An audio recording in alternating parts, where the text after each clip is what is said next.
மத்திய பிரதேசத்தில் அங்கே வந்து முரியா என்று ஒரு திராவிட பழங்குடி. அவங்களுக்கு பேரே வந்து இவங்க சுற்றி இருக்கக்கூடிய மற்ற மொழியை பேசுறவங்களாம் வச்சுருக்கு வந்து பாதாள் லோக், பாதாளத்தில் வசிக்கிறவங்கன்ட்டு. அவங்க வசிக்கிற அந்த ஏரியாவே வந்து ஒரு அப்படியே குடஞ்சது மாதிரி கீழே போகும், பாதாள் லோக். அது வந்து முரியாங்கிற பழங்குடி. அந்த பகுதியில் போனீங்கன்னா நான் சில பேர்களை பார்த்து நான் அப்படியே ஆடிப்பட்டேன். ஏன்னா நான் அங்கே பார்த்த ஊர்களுடைய பேர் வந்து தேனி, தேக்கடி, குமுளி, இடுக்கி, பழனி. என்னடா அது பழனி, இடுக்கி, தேக்கடி, தேனி, குமுளியா அப்படின்னு போட்டு நம்ம கரெக்டாக தான் பார்க்குறோமா அப்படின்ட்டு பேரை சொல்லுயா அப்படின்னு சொல்லி கேட்குறேன். டாக்குமெண்ட்டில் பார்க்குறேன், என் கம்ப்யூட்டர்லேயும் அதான் இருக்குது, அவங்களும் அதான் சொல்கிறாங்க, அவங்க திராவிட மொழியை பேசுகிறாங்க. அப்போ இந்த பேர் வந்து இங்கேருந்து அங்கே போச்சா, அங்கேருந்து இங்கே வந்துச்சா? ஆனால் ஒன்று மட்டும் எனக்கு தெரியும், அது பாராசூட்டில் போகலை, ஹெலிகாப்டரில் போகலை, இதை யாரோ எடுத்துகிட்டு போயிருக்காங்க. அப்போ இங்கேருந்து எடுத்துகிட்டு போனால் சரி, அந்த ஆராய்ச்சியில் இறங்கினா ஃபஸ்ட்டு வந்து இது போயிருக்கு, இதுக்கு ஒரு பயணம் நடந்திருக்கு, மனிதனுடைய பயணம் அப்படின்னு சொல்லி அதை ஒரு கட்டுரை எழுதினேன் ஆங்கிலத்தில்.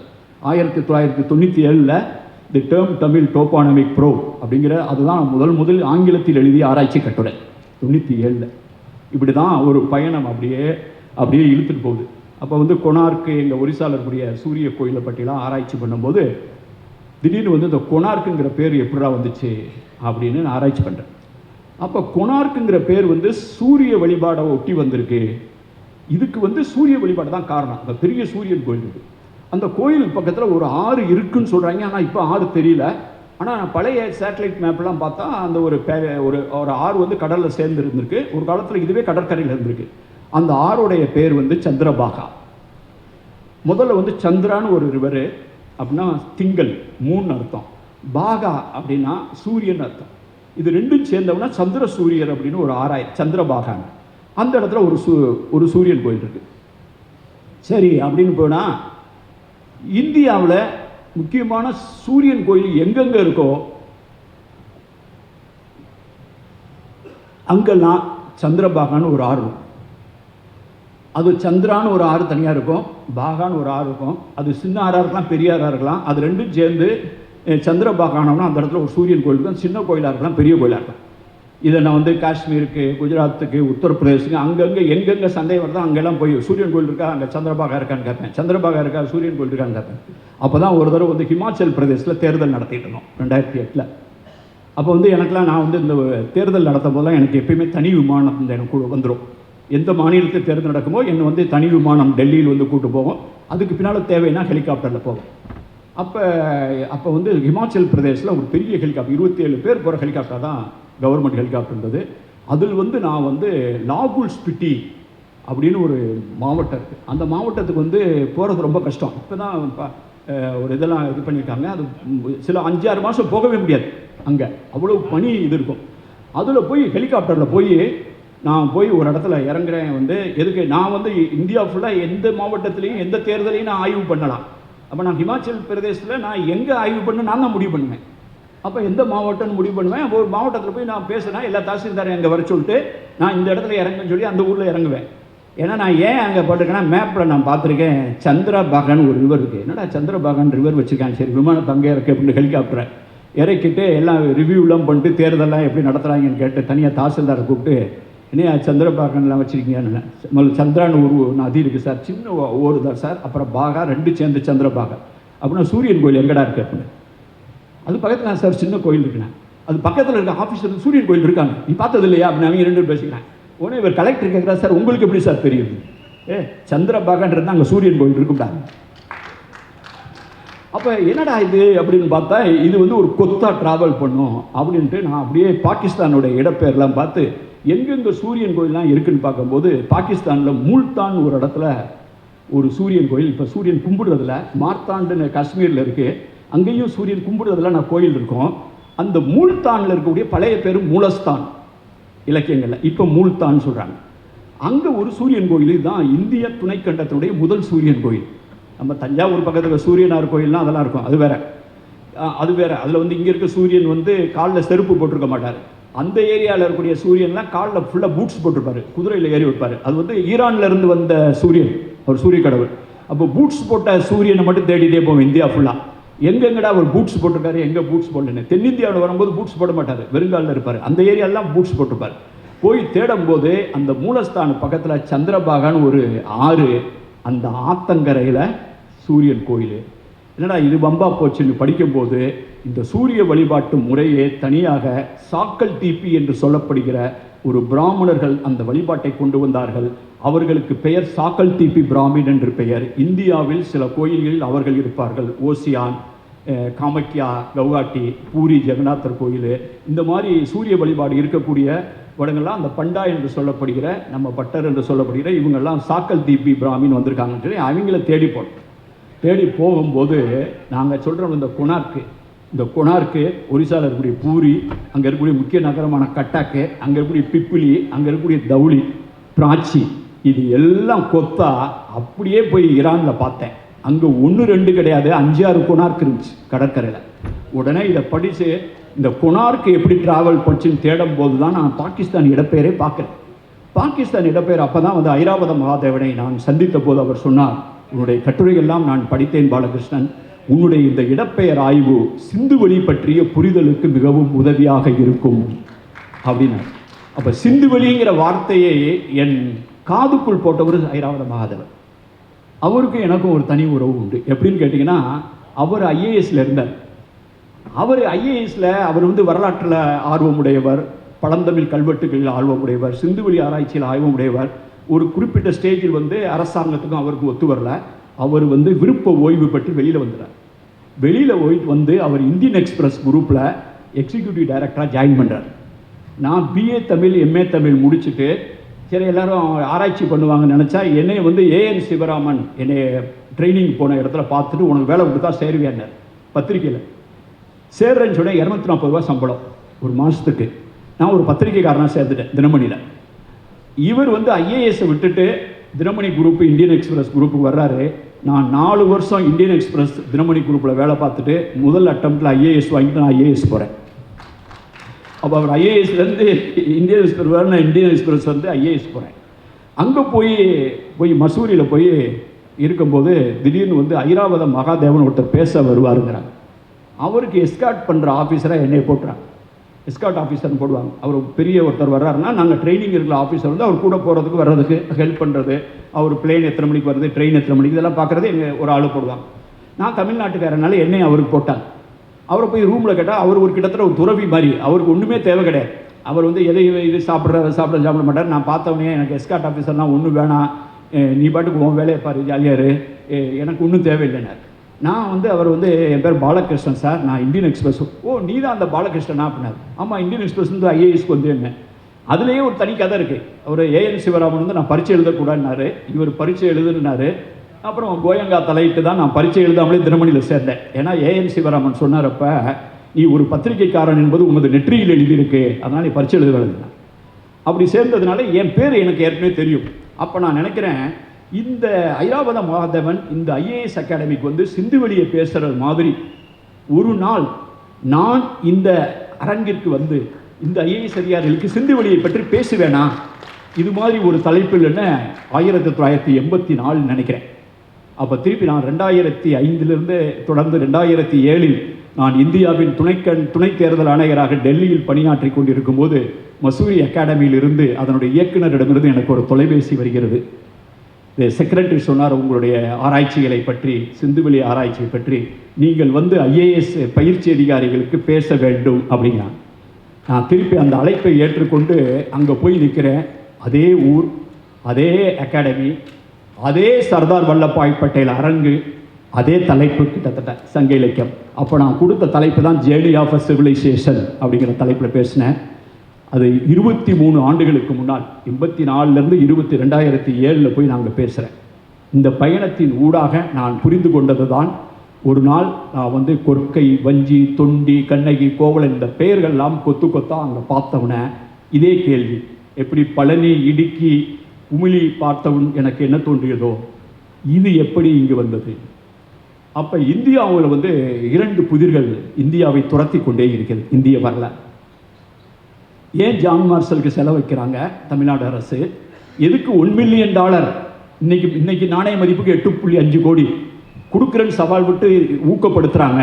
இதுக்கெல்லாம் விடை என்னன்னு கேட்டிங்கன்னா, இந்த ஜான் மார்ஷல் இப்படிப்பட்ட ஒரு உண்மையை கண்டுபிடிச்சி சொல்கிற வரைக்கும் இந்திய பண்பாடு இந்திய வரலாறுனா அது தொடங்கினது வேதத்தில் இருந்துதான் அப்படிங்கிற ஒரு புரிதல் இருந்தோம். அதில் யாரையும் குறை சொல்ல முடியாது, ஏன்னா அதான் தெரியும், வேற ஒன்றுமே இல்லை. எல்லாமே எங்கே திரும்பி பார்த்து இலக்கியத்தில் பார்த்தா ஒன்றும் இல்லை, எல்லாம் பார்த்தா வரலாறுன்னு ஒன்று தொடங்குறது மகாபாரதத்தில் தொடங்குது. பகடையை உருட்டி விட்டுட்டு இருக்காங்க, அப்புறம் வந்து வச்சு விளையாடுறாங்க, நாட்டை வச்சு விளையாடுறான், அண்ணன் தம்பியை வச்சு விளையாடுறான், பொண்டாட்டியை வச்சு விளையாடுறான். கடைசியில் எல்லாம் வந்து சகுனி இது பண்ணான்னு மகாபாரத கதை அப்படி தான் தொடங்குது. ராமாயணம் அங்கே வர்றாரு, அப்புறம் இலங்கையில் வந்து சண்டை போடுறாங்க. இப்படி தான் நம்ம படிச்சிருக்கோம் வேதங்கள் அப்படின்ட்டு. இந்த ஆள் என்ன சொல்கிறாருன்னா, டே இதெல்லாம் எழுதுறதுக்கு 3000 வருஷம் 2000 வருஷத்துக்கு முன்னால், இன்னையிலேருந்து 5000 வருஷத்துக்கு முன்னால் ஒரு அருமையான நகரம், அருமையான தெருடா, அருமையான வடிகால், தரையில் இருக்கக்கூடிய அறையிலையும் கழிப்பறை இருக்குது, முதல் மாடியில் இருக்கக்கூடிய அறையிலையும் கழிப்பறை இருக்குது. அந்த கழிப்பறை வடிகால் வர்றதுக்கு எல் ஜாண்ட்டுன்னு ஒன்று வேணும். இந்த வடிகால் வந்து இப்படி வந்து ஒரு வடிகாலில் சேர்னா இந்த இடத்துல எள்ளு மாதிரி ஒன்று திரும்பணும். இப்போ நம்ம வீட்டில் போட்டிங்கன்னா ப்ளம்பர் போடுவார் எல் ஜாண்ட்டு, எல் ஜாண்ட்டு போட்டிருக்கான். அது கீழே போய் அந்த கழிப்பறை வருது. கழிப்பறைக்கு பக்கத்தில் வந்து ஃப்ளஷ் பண்ணுறது மாதிரி, ஃப்ளஷ் இல்லை ஆனால் ஒரு தண்ணி குளிர் மாதிரி வச்சு தண்ணி எடுத்து கழுவிக்கிறதுக்கு அரேஞ்ச்மெண்ட் பண்ணியிருக்கான். இது போய் சாக்கடையில் விழுகுது, அது போய் ஒரு பெரிய சாக்கடைக்கு போகுது, பெரிய சாக்கடை அதை விட பெரிய சாக்கடை போய் ஊருக்கு வெளியில் போயிடுது. நல்ல தண்ணி வேற ஒரு வடிகாலில் வருது. எல்லாரும் குளிக்கிறதுக்கு வசதி பண்ணியிருக்காங்க, பொது குளியலறை. உடை மாற்றுறதுக்கு தனித்தனியாக ஒரு அறை மாதிரி வச்சுருக்காங்க. தரையில் வந்து செங்கலில் வச்சுருக்காங்க. தரை தண்ணியில் வந்து வலிக்கிறக்கூடாதுன்னு இப்போ நம்ம பாத்ரூமில் வந்து இது ரூமில் இருக்கிறது மார்பிள் போட்டால் கூட பாத்ரூமில் வந்து ஆன்டி ஸ்கிட்டிங் அப்படி கொஞ்சம் சொரப்பாக இருக்கு, இல்லாட்ட வலிக்க விட்டுரும். அவன் சொரப்பாக தரையை போட்டுட்டான். எதில்? பொது குளிக்கிற இடத்துல. அந்த ஒரு டைல்ஸும் இன்னொரு டைல்ஸும் இப்படி சேர்ற இடம் இருக்குது பார்த்தீங்களா, இதுக்கு நடுவில் வந்து தார் இருக்குல்ல, பிட்டுமன் அப்படின்னு சொல்லி ஒரு ரோட்டுக்கு போடுற தார் இருக்குல்ல, அது இயற்கையாக கிடைக்கிற அந்த தார் கலந்த மண்ணை எடுத்துகிட்டு வந்து நடுவில் பூசி விட்டுருக்கான். இப்போ இந்த உலகத்திலேயே ஒரு குளிக்கிற இடத்துல வாட்டர் டைட் குளிக்கிற இடம் இந்த உலகத்தில் செய்யப்பட்டிருந்தால் அது சிந்து வெளியில் தான், வேற எங்கேயுமே கிடையாது. அப்பெல்லாம் அமெரிக்காவில் எவனுமே போகலை, அப்போ எதுவுமே நடக்கலை. அப்போ எகிப்தில் வந்து பெரிய பெரிய மன்னர்களை புதைப்பதற்கு பிரமிடு கட்டியிருந்தார்கள். சுமேரியாவில் பெரிய பெரிய கோயில்களை கட்டியிருந்தார்கள். பெரிய பெரிய அரசர்களுடைய அரண்மனை இருந்தது. ஆனால் ஹரப்பாவிலும் மொஹஞ்சதராவிலும் கோயில்கள் இல்லை, பிரமிடுகள் இல்லை, பெரிய அரண்மனைகள் இல்லை. ஆனால் சாக்கடைகள் இருந்தன, ஆனால் குப்பை தொட்டிகள் இருந்தன. குப்பை தொட்டி இருக்கும் ஒரு பண்பாடு மிகச்சிறந்த பண்பாடாகத்தான் இருக்க. இப்போ தானே நம்ம பேசிக்கிட்டு இருக்கோம், கக்கூசில் போடான்னு இப்போ சொல்லிட்டு இருக்கோம் நாட்டு மக்கள்கிட்ட. அதுக்கு தனி திட்டமே இருக்குது, கழிப்பறைக்கு தனி திட்டம் இருக்குது. எப்போ? 2020 2024 5000 வருஷத்துக்கு முன்னால் கழிப்பறை.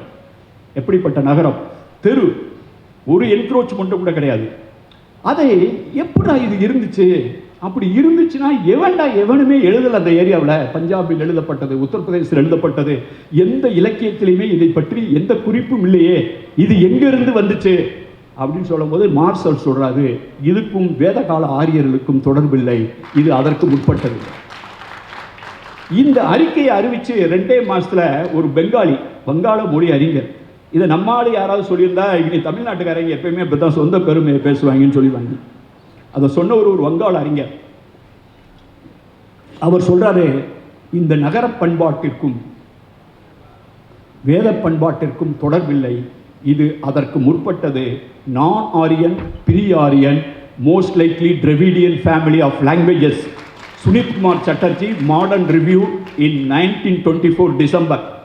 அந்த இதழை நான் கல்கத்தாவில் எடுத்து பார்த்திருக்கிறேன்.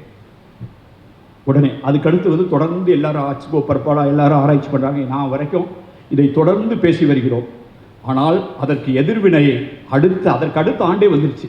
என்னடா இப்படி குண்டை தூக்கி போட்டாங்க, இப்போ இவ்வளவு நாளைக்கு 100 வருஷத்துக்கு பின்னால் இவ்வளவு இன்டர்நெட் வந்து, இவ்வளவு வசதி வந்து, இவ்வளவு கரண்ட் வந்து, இவ்வளவு லேப்டாப் வந்து, இவ்வளவு ஆண்ட்ராய்டு ஃபோன் வந்து, ஆப்பிள் ஃபோன் வந்து, கூகுள் பண்ணியே தெரிஞ்சுக்குவேன், இன்னும் தேவைப்பட்ட சாட் ஜிபிடியில் கேட்டால் கூட சொல்லும்.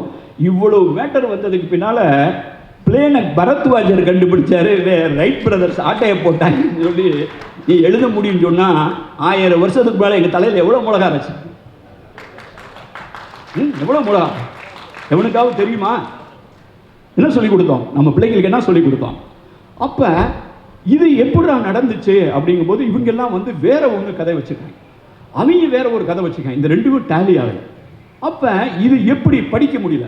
இது ஒரு இருமொழி பதிப்பு இல்லாதனால அது என்ன எழுதியிருக்குன்னு தெரியல. ஆனால் வாழ்க்கை வேற மாதிரி இருக்கு. இது நகரத்தை கொண்டாடுது, வெளிநாட்டு வணிகம் பண்ணுறான். வெளிநாட்டு வணிகம் பண்ணால் சுமேரியாவுக்கு வணிகம் பண்ணுறான். சுமேரியாவுக்கு என்ன வணிகம் பண்ணுறான்? தேக்கு மரத்தை கொண்டு போயிருக்கான். தேக்கு மரத்தில் கதவு செஞ்சு கொண்டு போயிருக்கான். இந்தியாவில் நான் எவ்வளோ நேரம் பேசலாம்? அப்படியா? சொல்லிருங்க. அதானே எனக்கு வாட்சிங் கட்ட மாட்டேன், ஒன்றும் இல்லை. நீங்கள் ரைட் ரைட் ரைட். சரி, கண்ணகி சிலையா? ரைட்டு. ஓகே, வணக்கம். கண்ணகி சிலையை மறந்தாங்க. சரி, கண்ணகி கதை இருக்கு. சிந்து வெளியிலேருந்து கண்ணகி எப்படி நடந்து வந்தாங்கன்னு. ஆக என்னடா எப்படி இருக்கு அப்படின்னு சொல்லி பார்க்கும்போது அவங்க நிறைய வியாபாரம் பண்ணியிருக்காங்க. என்ன வியாபாரம் பண்ணியிருக்காங்கன்னா, தேக்கு மரத்தை கொண்டு போய் விற்றுருக்காங்க. தேக்கு மரத்தில் கதவு செஞ்சு கொண்டு போய் சுமேரியாவில் கொடுத்துருக்கான். அந்த கதவை சுமேரியாவில் ஊருங்கிற ஊரில் யூஸ் பண்ணியிருக்கான். இவங்க வந்து மெழுகான்னு சொல்கிறான். இவன் இங்கேருந்து ஒரு மொழிபெயர்ப்பாளரை கூட்டு போயிருக்கான். இங்கே இருக்க வியாபாரி பேசுகிற லாங்குவேஜ் தெரியாதுன்னு மொழிபெயர்ப்பாளரை கூட்டு போயிருக்கான். அங்கே போய் சிந்து வழி எழுத்துக்கள் எழுதியிருக்கான். அவன் பண்ணது இவர் கொடுத்துட்டு போனார் பார்த்தீங்களா, இது ஒரு மணி இந்த மாதிரி கொடுத்துட்டு கண்ணகி அப்படின்னு சொல்லிட்டு போகிறாரு. அவர் தெரியல. இவங்க வந்து இந்த சிந்துவெளி மக்கள்லாம் வந்து இந்த நகை வேலை இருக்கு பார்த்தீங்களா, இந்த மணி, லேப்பிஸ் லசூலி, கார்டினியல் பீட்ஸு, பேரல் பீட்ஸ், அவங்களுடைய பெரிய வேலையே வந்து இந்த அணி மணிகள் செய்கிறதான். இந்த சங்க இலக்கியத்தில் சொல்கிற மாதிரி இந்த அணி மணியை வந்து வியாபாரம் பண்ணுறதுல ஒரு வசதி இருக்குது. அது எப்படின்னு கேட்டிங்கன்னா, பல்காக எடுத்துகிட்டு போக வேண்டியதில்லை. இப்போ நீங்கள் போய் நிலக்கரியை விற்கிறீங்கன்னா பெரிய டேங்க்கு கப்பல் வேணும். நீங்கள் வேறு ஏதாவது எடுத்துகிட்டு போனீங்கன்னா பெரிய பெரிய கப்பல் வேணும். அந்த காலத்தில் பெரிய கப்பல்லாம் கிடையாது. நீங்கள் படகுலையே கடலை ஒட்டி தான் போகணும். அப்போ வால்யூம் கம்மியாக இருக்கணும், வேல்யூ அதிகமாக இருக்கும். அதாவது low volume high value. Low volume high value எது? கோல்டு. செய்கூலி இல்லாமல் சேதாரம் பண்ணுறதுக்கு ஒரே வழி அதுதான். நம்ம கிட்டத்தட்ட நம்மகிட்ட இப்போ புழங்கிட்டு இருக்க கோல்டு வந்து 2000 வருஷமாக அநேகமாக வந்து அதையே திருப்பி அழிச்சு கூட செஞ்சுட்டு இருப்போம். ஆக இந்த அணி மணின்னு இருக்கு பார்த்தீங்களா, இன்னைக்கு தேதிக்கு சொல்கிறேன்.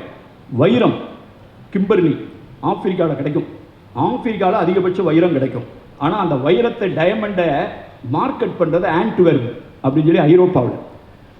ஆப்பிரிக்காவில் வைரம் கிடைக்கும். அதை ஏலத்தில் விட்டு மார்க்கெட் பண்ணுறது ஆன்ட்வெர்ப்பில் ஐரோப்பாவில். அதை கொண்டு வந்து இங்கே கல் பதிக்கிறவன் வந்து சூரத்துலையும் கோயம்புத்தூர்லையும். திருப்பி அது உலகம் ஃபுல்லாக போகும். இதுதான் வேல்யூ அடிஷன். நீங்கள் போனீங்கன்னா சவுகார்பேட்டைக்கு போனீங்க, வட சென்னைக்கு இந்த ஏரியாவில் தான் சவுண்டு கொடுத்துட்டு இருப்பாங்க. அங்கே போனீங்கன்னா ஒருத்தர் சாதாரணமாக போயிட்டு இருப்பான். ஆள் வந்து நல்ல காய்கறி கடை வாங்கிட்டு போகிற மாதிரி இருக்கும். அவர் பையில் வச்சுருப்பார். அவர் பாட்டு நடந்து போயிட்டு இருப்பார். ஒன்றும் அவரை பார்த்தா ஒன்றும் தெரியாது. அவர் போய் அங்கே போய் கடையில் போய் நின்று பையில் வந்து எடுப்பார். ஒரு பேப்பரை எடுத்து பையில் பிரித்தாருன்னா அவர் கையில் வச்சுருக்கு அந்த டைமண்டோட மதிப்பு ஒரு 3 கோடி அல்லது 2 கோடி ரூபாய். ஒரு டைமண்டை வந்து ஒரு பாக்கெட்டில் வச்சுட்டு போயிடுவார். அவர் பாட்டுக்கு யதார்த்தமாக போவார். நம்ம பையனுக்கு தான் காசை ஹேண்டில் பண்ண தெரியாது. ட்ரெயினில் வரும்போது அவன் வச்சுருக்கிறது 10,000 அல்லது 20,000 வச்சுருப்பான், அல்லது ஏதாவது ஒரு சங்கிலி வச்சுருப்பான். அதை அவன் அந்த அந்த அந்த பையவே அந்த பேக்கையே அவன் பார்த்துட்டு இருக்க பார்த்தாலே ஒருத்தன் சந்தேகம் வரும். ஏன்டா அவன் பேக்கையே பார்த்துட்டு இருக்கான் அப்படின்ட்டு அவனுக்கே தோணுதில்லை, ஏதோ வச்சுருக்கான் அப்படின்ட்டு. அப்போ நான் இதை பற்றி கேட்டிருக்கேன். அப்போ சொன்னால் இதெல்லாம் நம்ம இவங்களுக்கு ஹேண்டில் பண்ண தெரியாது சார். பேக்கை வச்சுட்டு பேக்கையே பார்த்துக்கிட்டு இருப்பான். இவன் தான் வந்து சாதாரண வேட்டியை கட்டிட்டு பையில் வச்சுட்டு போவேன். அதில் வந்து 5 கோடி ரூபாய்க்கு ஒரு துள்ள மெட்டல் இருக்கும். இந்த மாதிரி தான் சிந்துவெளி வணிகர்கள் வந்து இவ்வளவு விலை உயர்ந்த ஆபரணங்களை பாக்கெட்டில் வச்சுட்டு போய் சுமேரியா கொண்டு போயிருக்கான். இன்னொன்று அவன் ஏற்றுமதி பண்ணான். முதல்ல இந்த தேக்கு வந்து வடநாட்டில் விளையாது. தேக்கு தென்னிந்தியாவில் பர்மாவிலிருந்து அதிகபட்சம் ஒரிசா மத்திய பிரதேசம் வரைக்கும் தேக்கு வரும். அதுக்கு மேலே சால் என்று சொல்லப்படுகிற மரம் தான் வரும். இந்த மத்திய பிரதேசம் சத்தீஸ்கர் பகுதியில் தேக்கு மரத்திற்கும் சால் மரத்திற்கான ஒரு போராட்டம் நடம். அது வந்து ஒன்றுலேருந்து ஒன்று இம்ப்ரூவ் பண்ணும். இதை பற்றி நான் தனியாக தேக்கு மரத்தை மட்டுமே டேக் ஆஃப் டிராவிடியன்ஸ்னு தனியாக ஒரு 2 வருஷம் 3 வருஷம் தேக்குலேயே பின்னால் அலைஞ்சிக்கிட்டு இருந்தேன். எது தோணுதோ அதெல்லாம் அலைஞ்சிக்கிட்டே இருக்கு.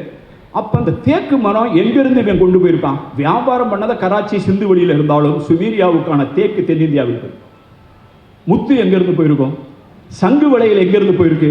ஒன்று குஜராத், இல்லைன்னா தூத்துக்குடி, இல்லைன்னா கீழடி. இந்த மாதிரியான விஷயங்கள் வந்து டேலி ஆக மாட்டேங்குது.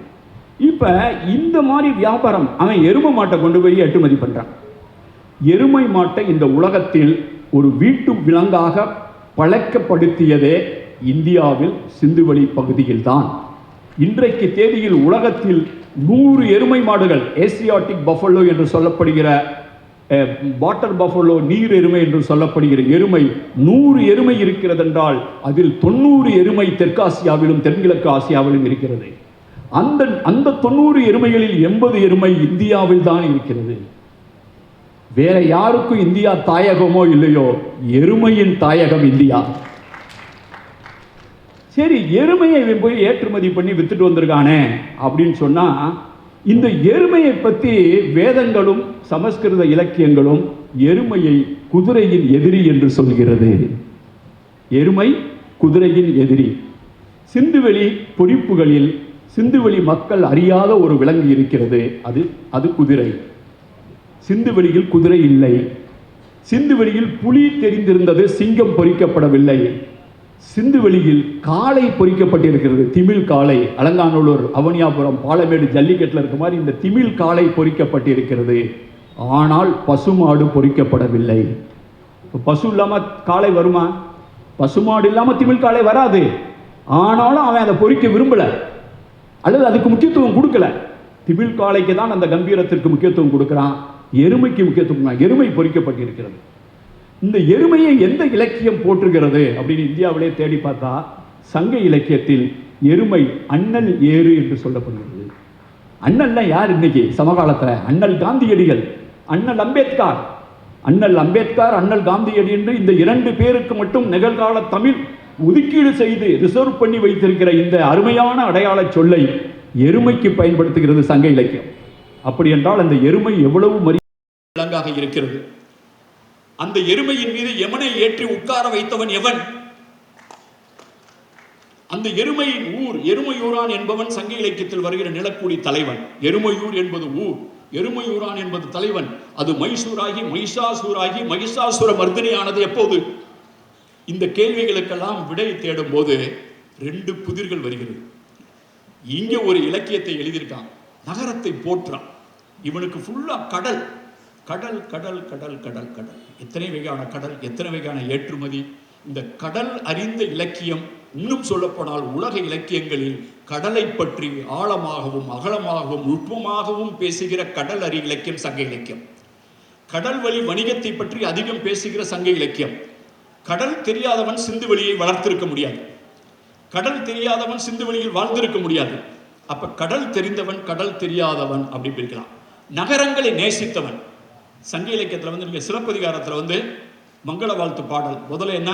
திங்களை போற்றுதும், திங்களை போற்றுதும், திங்களை போற்றுதும். அதுக்கடுத்து என்ன? ஞாயிறு போற்றுதும், ஞாயிறு போற்றுதும். அதுக்கடுத்து என்ன? மாமலை போற்றுதும், மாமலை போற்றுதும். அதுக்கடுத்து என்ன? பூம்புகார் போற்றுதும், பூம்புகார் போற்றுதும்.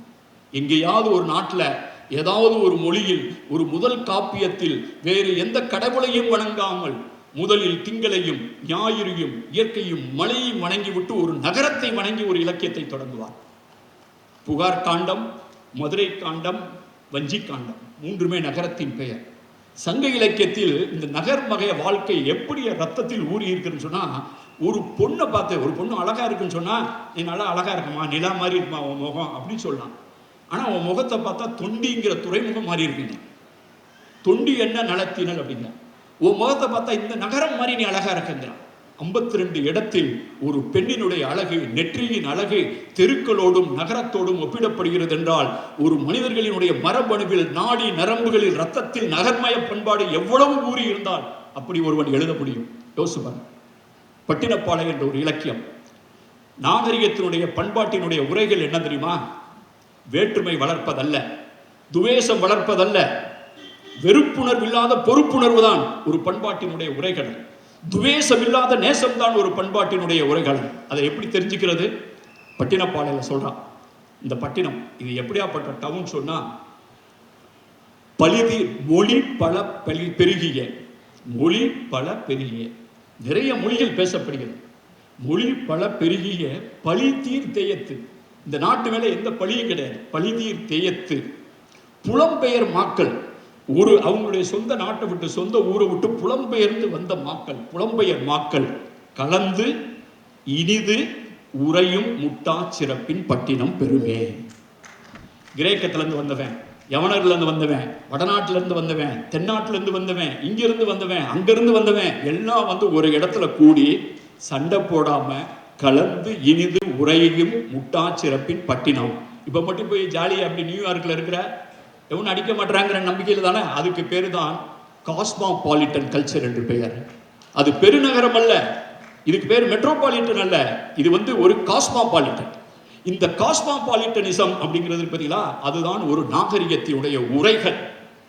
வெறுப்பை வளர்ப்பவர்கள் நாகரிகத்தை வளர்த்திருக்கவே முடியாது. துவேஷத்தை வளர்ப்பவர்கள் ஒரு நாகரிகத்தை வளர்த்திருக்கவே முடியாது. சாபங்களாலும் வரங்களாலும் கட்டமைக்கப்பட்ட ஒரு பண்பாட்டில் ஒரு நாகரிகம் வளர்ந்திருப்பதற்கு வாய்ப்பே இல்லை. அப்ப இந்த தெற்கு கோடியில் ஒரு இலக்கியம் எழுதப்பட்டிருக்கிறது. இங்க தோன்றதுக்கு நாதி இல்லை.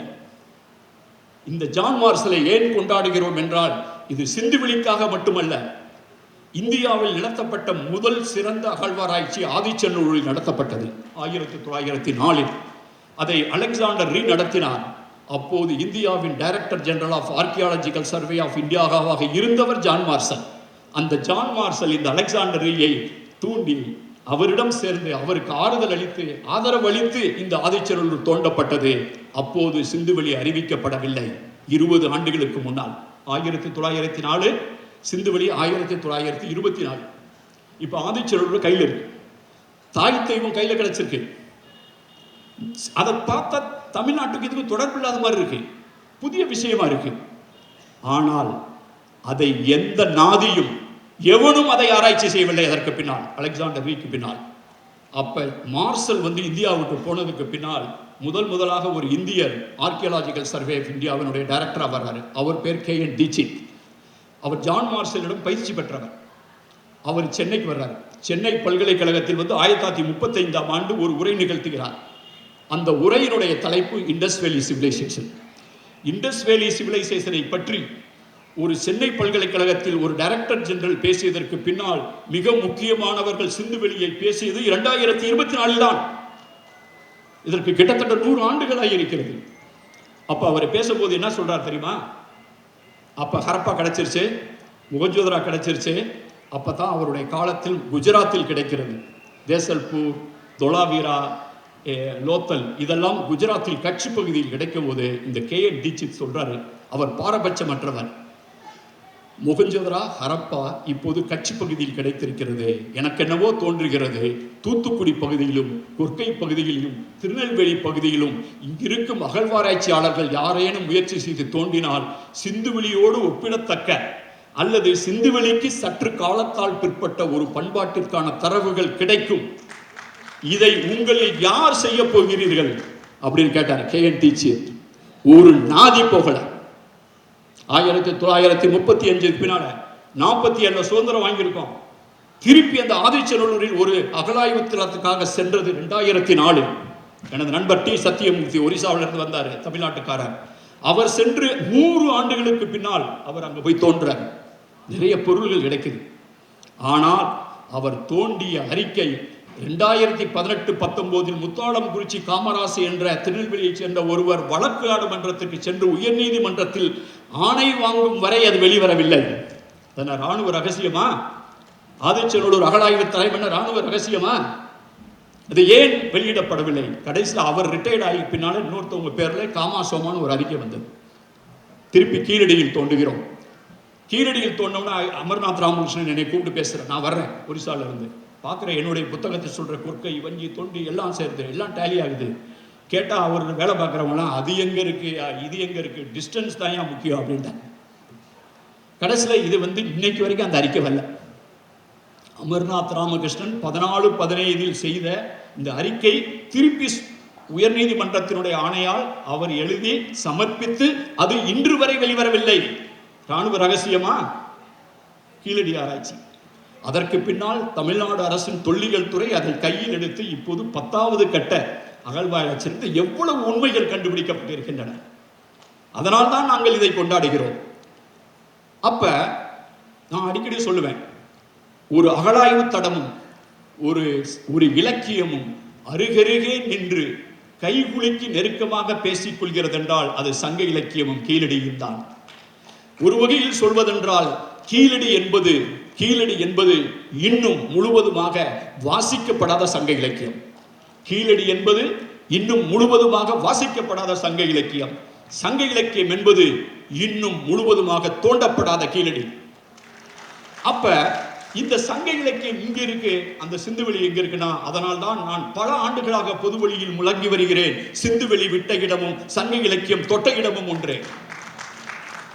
அங்கு தோண்டப்பட்ட அகழாய்வுகளுக்கு இலக்கியம் இல்லை, இங்கே இருக்கும் இலக்கியத்திற்கு தோண்டப்பட்ட தரவுகள் குறைவாக இருக்கிறது, அல்லது தோண்டப்படவில்லை, தோண்டினாலும் அறிக்கை வெளியிடப்படவில்லை. இந்த இரண்டு புதிர்களையும் இணைக்கும் பாலம் தான் சங்க இலக்கியம். இதை எப்படி சொல்றது? சிந்து வெளியில கிடைக்கிறதுக்கெல்லாம் சங்க இலக்கியத்தில் என்னால் வரி கொடுக்க முடியும். கீழடி 40 என்று 40 உரைகளை நிகழ்த்தினேன் தொலைக்காட்சியில்.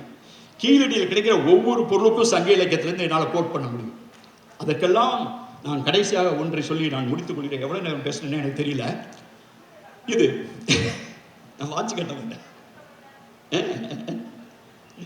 இது இந்த மேடையில் வந்து நான் வந்து தாஜ்னு ஒரு புத்தக வெளியீட்டுக்காக நான் வந்திருந்ததுன்னு நினைக்கிறேன், பல ஆண்டுகளுக்கு முன்னால். நீங்கள் தான் அதை தொகுத்து வழங்குனீங்க. அதுக்கு முன்னால் அதிகமாக வர்றதில்ல. ஆக ஒரு இந்த சங்க இலக்கியம் வந்து ஏன் இது சிந்துவெளிக்கான திறவுகோல் அப்படின்னு சொல்ல, சங்க இலக்கியம் தான் சிந்துவெளியின் திறவுகோல் நான் ஏன் சொல்றேன் அப்படின்னு சொன்னா, சங்க இலக்கியத்தில் ஒரு பாட்டு, இந்த நாட்டில் விளையாட்டிற்கு முக்கியத்துவம் கொடுத்த ஒரு பண்பாடு என்றால் அது சங்க இலக்கிய பண்பாடு. பொம்பளை பிள்ளையை வீட்டிலேயே அடைச்சு வைக்காதரா, அவளை இற்சரித்திருத்தல் அறம் அன்று ஆக்கமும் தேயும், உடம்புக்கும் நல்லதில்ல, அது அறமும் இல்லை என்று சங்க இலக்கியம் சொல்லுது. வெளியே போய் விளையாட விடு பொம்பளை பிள்ளைங்க. பொம்பளை பிள்ளையை விளையாட சொல்லுது சங்க இலக்கியம். கடல் ஆடியதும் புனல் ஆடியதும் எல்லா வகையான 37 விளையாட்டில் 27 விளையாட்டில் பெண்கள் கலந்து கொண்டார்கள். இந்த நாட்டினுடைய மிக தொன்மையான விளையாட்டு என்று உலக அறிஞர்கள் சொல்கிறார்கள். பகடை என்ற பகடைக்காய் கண்டுபிடிக்கப்பட்டது சிந்து வெளியிருக்கிறாங்க. பகடைக்காய், அதுக்கு பின்னால மகாபாரத பகடை சொல்லி நம்ம நிறைய வரலாற்றில் பகடையை உருட்டி விட்டோம். ஆனா மகாபாரதம் நடந்ததாக சொல்லப்படுகிறது, இதுவரை ஒரு பகடை கிடைக்கவில்லை. ஆனால் சிந்துவெளியில் பகடை கிடைக்கிறது, அதற்கு இலக்கியம் இல்லை. நீ பகடை விளையாண்டதாக சொல்கிறார், அங்கு பகடை கிடைக்கவில்லை. இதை வந்து சங்க இலக்கியம் இங்கே வந்து பார்க்கும்போது கீழடியில் தோணுனா பகடை கிடைக்கும். அந்த பகடை என்னன்னா 2 வகையான பகடை. ஒன்று வந்து இப்படி நீள் செவ்வக பகடை, ரெக்டாங்குலர் அப்படின்னு பேர். ரெக்டாங்குலர் பகடை அது உலகத்தில் செய்யப்பட்டிருக்கு, சுடுமண்ணிலையும் செய்யப்பட்டிருக்கு. இதுக்கு எத்தனை பக்கம் இருக்கும்? 4 பக்கம் இருக்கும். 6 பக்கம் இருந்தாலும் இப்படி நட்டமாக நிற்க முடியாது. அப்போ 1 2 3 4 இதில் 4 புள்ளி வைக்கலாம். இந்த பகடையில் 2 பகடையை உருட்டி விட்டால் 8 நம்பர் கிடைக்கும், அதிகபட்சம் 7 கிடைக்கும், 6 கிடைக்கும், இது மாதிரி கிடைக்கும், 5 கிடைக்கும். சங்க இலக்கியம் ஒரு இடத்தில் சொல்கிறது, ஒரு காதலனுடைய வருகைக்காக ஒரு காதலி காத்திருக்கிறார். இவன் வரணும்னு நினைச்சவனையே காதலன் வந்துடான். நினைச்சவனையே சொன்ன நேரத்தில் காதலன் வந்தா அவளுக்கு எவ்வளவு அதிகமா மகிழ்ச்சி இருக்குன்னு சொன்னா, பகடை விளையாடும் போது 10ஆம் நம்பர் கேட்டு, அதிகமான நம்பர் 10ஆம் நம்பர் கேட்டு 10ஆம் நம்பர் கிடைச்சா 10 பெற்றான் மனம் போல் எவ்வளவு அதிக சந்தோஷம் வருமோ அந்த மாதிரி சந்தோஷம் கிடைச்சது பகடை விளையாட்டில் 10ஆம் நம்பர். சரி, அவன் வர்றேன்னு சொன்னவன் லேட்டா வர்றான். பார்த்து வெயிட் பண்ணி வைத்து பார்க்குறா, அவன் என்னடா வரலன்ட்டு. இப்போ மாதிரி வாட்ஸ்அப்லாம் போட்டு கேட்க முடியாது, எங்கடா இருக்க அப்படின்னு கேட்க முடியாது. அப்போ வந்து லேட்டா வர்றான். அப்போ அவளுடைய மனநிலை எப்படி இருக்குன்னா, பகடை விளையாடும் போது சின்ன நம்பர் கிடைச்சா சிறு வித்தம் கிடைத்தது போல் இருக்கக்கூடிய மனநிலை, கொஞ்சம் துக்கமா இருப்பா. இப்போ வந்து நல்லா பேசிக்கிட்டு இருக்கான், மறுவித்தம் கிடைத்தது போல் அப்படிங்கிறான். கடைசி வரைக்கும் அவன் வரலவே இல்லைன்னா கையில் இருந்த காசெல்லாம் பகடை விளையாட்டில் இழந்து கந்தலாகி போனவனுடைய மனனுடைய துக்கத்தை போல இருக்கின்ற இந்த காதல் தொடர்பான 4 மனநிலையையும் இந்த பகடை விளையாட்டில் எந்த எண் கிடைக்கும் என்பதை சங்க இலக்கியம் சொல்லுகிறது. இதுக்கு உரையாசிரியர்லாம் நிறைய பேர் எழுதுறாங்க 1000 வருஷத்துக்கு முன்னால. 10ஆம் நம்பர் எப்படியா கிடைக்கும், இப்போ நம்ம விளையாடுற விளையாட்டுல 10ஆம் நம்பரே வராதே அப்படின்னு எழுதுறாங்க. அதை இன்னைக்கு போய் இன்டர்நெட்ல போட்டா கூட இன்னைக்கு வரைக்கும் 10ஆம் நம்பர் எப்படி கிடைக்கும்னு கேட்டுக்கிட்டு இருந்தாங்க. அப்ப கீழடியில் தோண்டும் போது அங்கு ஒரு கனசதுர பகடை கிடைக்கிறது. கனசதுர பகடைனா அறுகோண பகடை. அதுல 1 2 3 4 5 6 இருக்கும். அதுல 2 உருட்டி விட்டீங்கன்னா ஒரு இதுல 6ஆம் நம்பரும் இன்னொன்னுல 4ஆம் நம்பர் வந்தா 10, இன்னொன்னுல 5, 2லயுமே 5 வந்தா 5 5 10. இப்ப 5 5 10 6 4 10 கிடைக்கக்கூடிய பகடைகள் இந்த நாட்டில் இந்திய துணைக்கண்டத்தில் தெற்காசியாவில் கிடைத்திருக்கிறது என்றால் அது மொகஞ்சதாரோவில், ஹரப்பாவில், அதற்கடுத்து குஜராத்தில் லோத்தலில், அதற்கடுத்து கீழடியில். இதை ஒரு இலக்கியம் பதிவு செய்கிறது என்றால் இந்த இந்திய துணைக்கண்டத்திலேயே சங்க இலக்கியம் மட்டும்தான். இதை விட உனக்கு என்ன ஆதாரம் தேவை? இருந்தாலும் இந்த எழுத்துக்களை இன்னும் படிக்க முடியவில்லை என்றால் நாங்கள் எல்லாம் தரவு சார்ந்து இயங்குபவர்கள், அறிவியலால் இயக்கப்படுபவர்கள். பொய் கூற மாட்டோம், தரவுகள் பேச வேண்டும் என்று விரும்புவோம். ஏனென்றால் கடந்த காலம் காப்பாற்றப்பட வேண்டியது நிகழ்காலமும் எதிர்காலமும் மட்டுமல்ல நண்பர்களே, காப்பாற்றப்பட வேண்டியது கடந்த காலம் மட்டும்தான். தரவுகளால் நமது வரலாற்றை நாம் கட்டமைக்காவிட்டால் கட்டுக்கதைகள் நம்மீது வரலாறு என்ற பெயரில் கட்டவிழ்த்து விடப்படும். அப்ப இந்த வரலாறை நாம் தான் தீர்மானிக்க வேண்டும். வரலாறு என்பது எவனும் யாருக்கும் கொடுக்கிற உயில் அல்ல, யாரும் யாருக்கும் எழுதி கொடுக்கிற உயில் அல்ல. வரலாறு என்பது உரிமை. அந்த உரிமையை மீட்டெடுப்போம். அதற்காகத்தான் சிந்துவெளியை பற்றியும் சங்க இலக்கியத்தை பற்றியும் தொடர்ந்து பேசுகிறோம். அதனால் தான் தமிழ்நாடு அரசு ஜான் மார்சலுக்கு சிலை வைக்கிறது. அதனால் தான் இந்த சிந்துவெளி குறிப்புகளை படிப்பதற்கு $1 மில்லியன் என்ற அறிவிப்பையும் வெளியிட்டு இருக்கிறது என்ற இந்த நல்ல நேரத்தில் அரசுக்கும் நன்றி கூறி விடைபெறுகிறேன். வணக்கம்.